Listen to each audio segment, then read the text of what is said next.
कुतुबुद्दीन ऐबक के अभियानों की हम बात करें तो 1194 ईस्वी में एक मशहूर युद्ध हुआ था, चंदावर का युद्ध। जयचंद और पृथ्वीराज चौहान के बीच, जयचंद और मोहम्मद गोरी के बीच ये युद्ध हुआ था।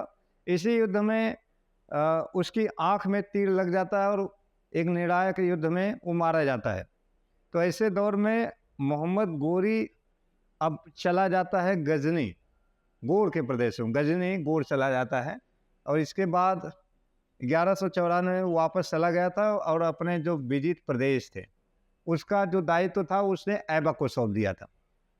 यहाँ पर 1195 ईस्वी में ऐबक ने कोइल, अलीगढ़ में एक प्रांत है, 1196 ईस्वी में रणथंभौर को जीता था। 1195-96 ईस्वी में गोरी ने बयाना जीता। तत्पश्चात ग्वालियर को बहाउद्दीन तुगरिल ने विजयित कर लिया था। परिहार वंशी लखन पाल ने भी गोरी की अधीनता स्वीकार कर ली थी। अजमेर में मेड़ों का विद्रोह हुआ जिसे ऐबक ने दबाया था। 1197 ईस्वी में ऐबक ने गुजरात की राजधानी अनिलवाड़ को लूटा था। ये बहुत ही महत्वपूर्ण जगह है अनिलवाड़। गुजरात में सोलंकी वंश का शासन था।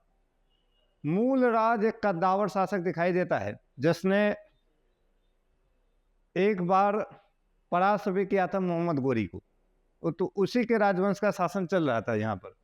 तो गुजरात की राजधानी अनिलवाड़ को लूटा था और इल्तुतमिश को इसी समय खरीदा गया था।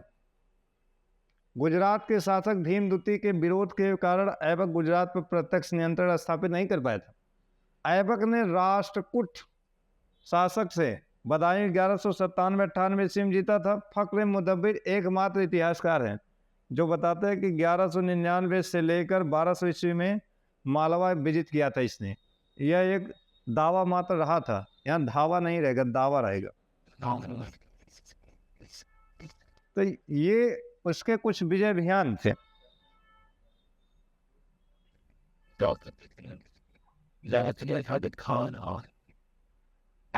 1202 ईस्वी में ऐबक ने चंदेल वंश का जो राजा था परमर्दी देव, उसको परास्त किया था। चंदेलों का शासन बहुत महत्वपूर्ण शासन बुंदेलखंड के आसपास के इलाकों में रहा है।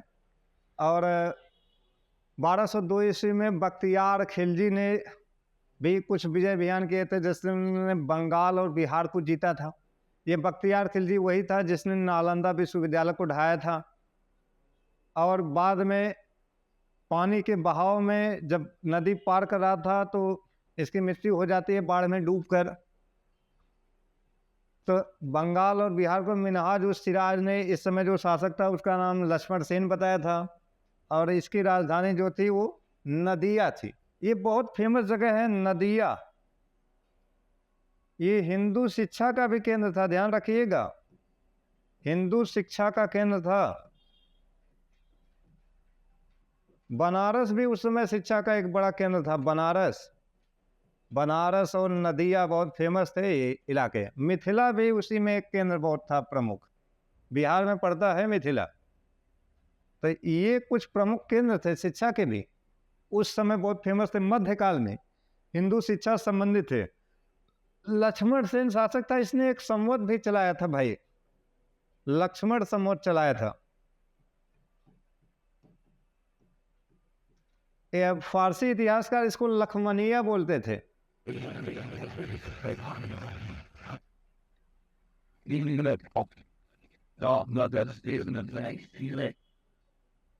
तो कुतुबुद्दीन ऐबक के अभियान की हम चर्चा कर लिए। अब इसके सांस्कृतिक उपलब्धियों की बात कर ले। ये बहुत ही ज़्यादा महत्वपूर्ण पॉइंट है, सांस्कृतिक उपलब्धियां जो थी इसकी। सांस्कृतिक उपलब्धियों की अगर हम बात करेंगे ऐबक के, तो इसकी जो सांस्कृतिक उपलब्धियां हैं उसकी चर्चा थोड़ा सा कर ले हम लोग। यहाँ पर सांस्कृतिक उपलब्धियां जो थी, सांस्कृतिक उपलब्धियां,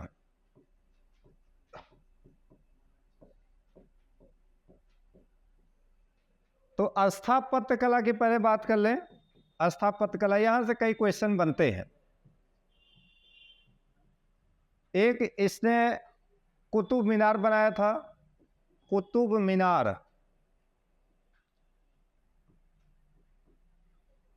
ये दिल्ली में स्थित है कुतुब मीनार।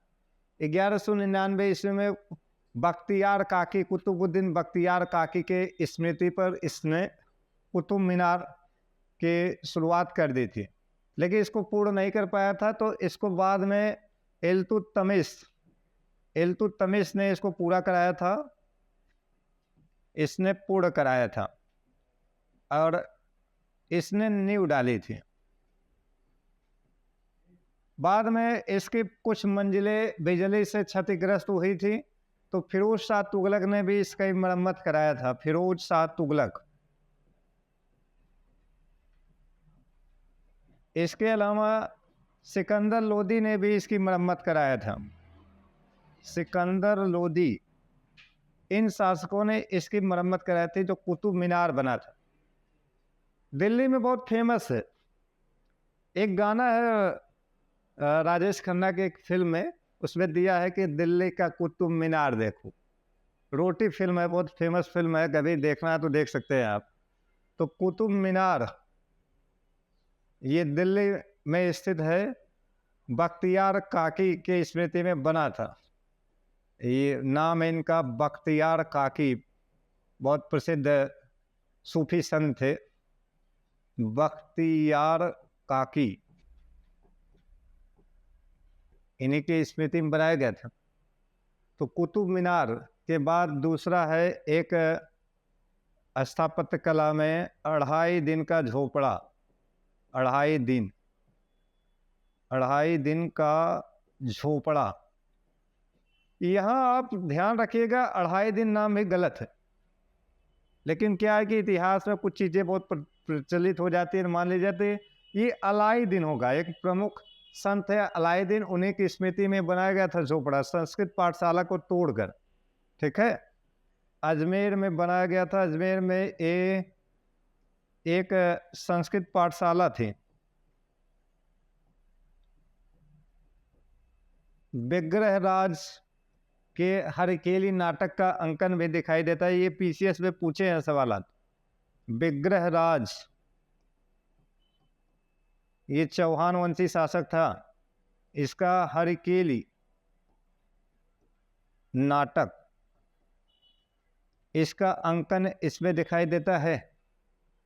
तो कुतुब मीनार, 2.5 दिन का झोपड़ा। एक और बहुत ही फेमस और है, ये है कुव्वत उल इस्लाम मस्जिद।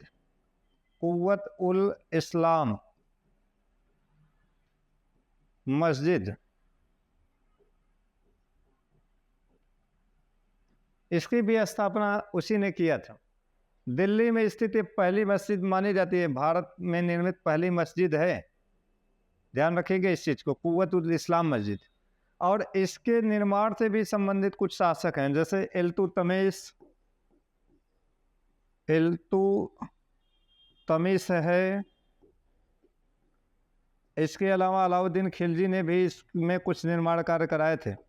अलाउद्दीन खिलजी।